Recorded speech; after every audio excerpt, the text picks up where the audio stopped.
English premier ലീഗിൽ വമ്പന്മാർക്ക് വിജയം. Chelsea Newcastle United പോരാട്ടം സമനിലയിൽ അവസാനിച്ചു. ഇരു ടീമുകളും 2 ഗോൾ വീതം നേടി. ചെൽസിക്കായി ഗോൾ നേടി ജെയിംസും പെഡ്രോയും. ന്യൂകാസിൽ യുണൈറ്റഡിനായി ഇരട്ട ഗോളുകൾ നേടി ജർമ്മൻ സൂപ്പർ താരം വോൾട്ടെ-മാഡെ. ആർസണലിന് വിജയം. എവർട്ടനെ എതിരില്ലാത്ത 1 ഗോളിന് തോൽപ്പിച്ചു.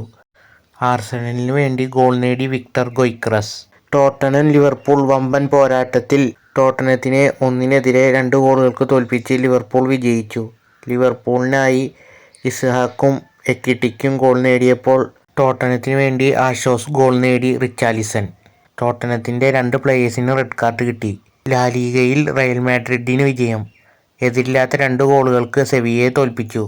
റയലിനായി കിലിയൻ എംബാപ്പയും ജൂഡ് ബെല്ലിംഗാമും ഗോൾ നേടി. റിയൽ ഓവിഡോ സിൽട്ട പോരാട്ടം ഗോൾ രഹിത സമനിലയിൽ അവസാനിച്ചു. ഡിപ്പോർട്ടീവോ അലാവസിനെ എതിരില്ലാത്ത 3 ഗോളുകൾക്ക് തോൽപ്പിച്ച് ഒസാസുനയും വിജയിച്ചു.